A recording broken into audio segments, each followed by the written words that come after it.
Ok chicos, el día de ahora vamos a estar estudiando ahora el procedimiento analítico de suma y resta de vectores. Les comento que el método analítico pues es muy diferente al método gráfico que hemos estado estudiando en los dos videos anteriores.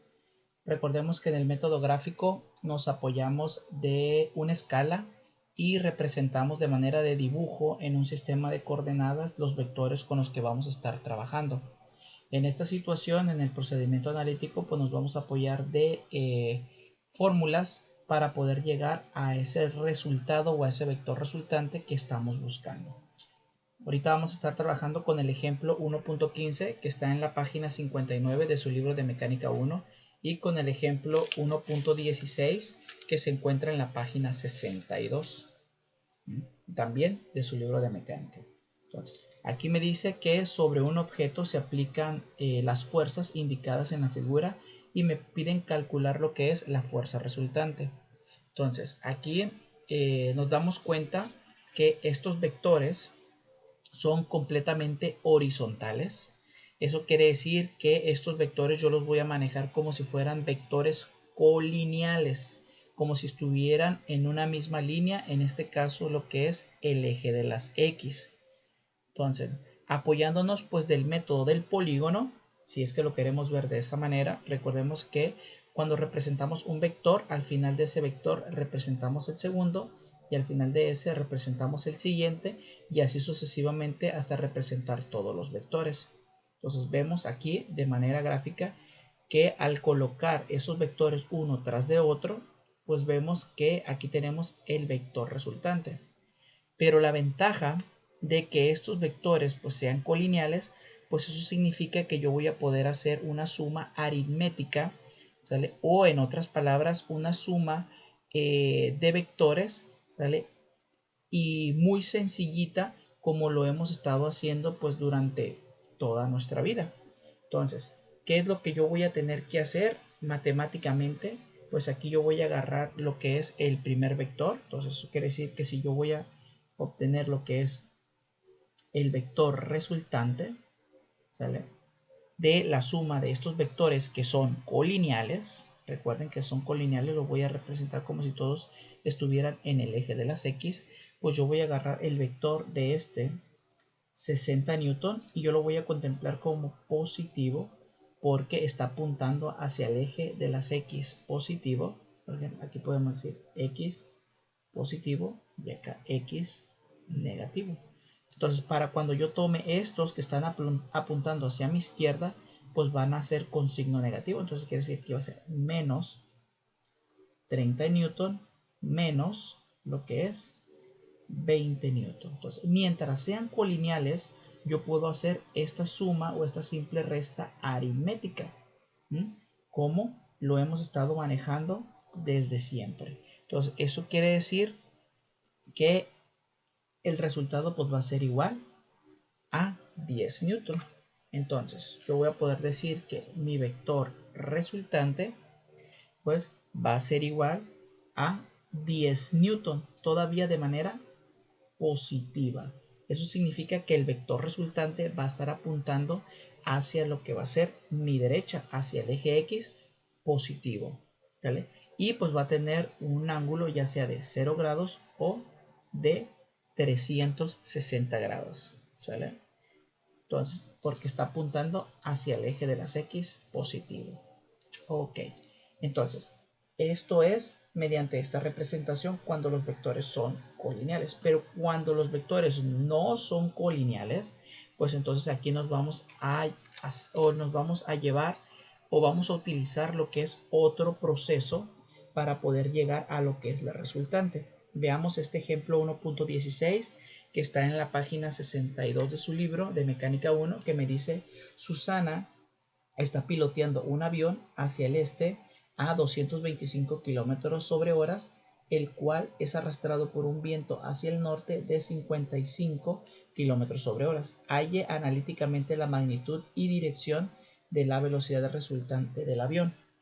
Entonces, aquí tenemos que nos está afectando pues dos tipos de velocidades, donde tengo la velocidad en X, que es la velocidad que va a llevar el avión, y la velocidad en Y, que es lo que me está afectando el viento. Entonces quiere decir que el conjunto de estas dos velocidades, pues yo voy a tener como resultante esta velocidad de aquí.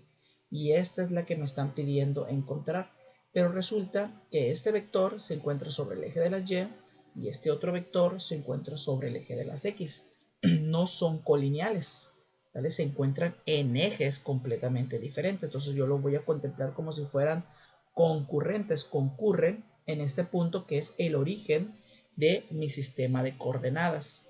Entonces aquí, utilizando lo que es el método gráfico del paralelogramo, entonces eso quiere decir que yo al final de este vector yo puedo trazar un vector paralelo a este otro.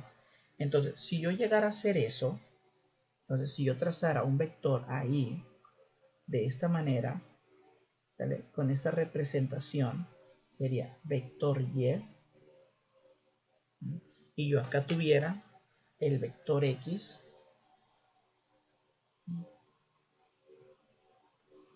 de esta otra forma representada. ¿Qué fue lo único que hice? Es como si encontrara el vector x y el vector y, pero este fuera el vector y primo, ¿vale? El paralelo a este. ¿Para qué? Para yo poder identificar mi vector resultante pues de una manera pues más fácil, apoyándome de una figura geométrica llamada triángulo rectángulo. Entonces eso quiere decir que realmente lo que yo voy a estar encontrando aquí pues va a ser la hipotenusa de este triángulo rectángulo que se está formando, que en otras palabras pues va a ser mi velocidad resultante, ¿sale? De trabajar estas otras dos velocidades. Y aparte pues yo debo de encontrar lo que va a ser su ángulo con respecto a la horizontal.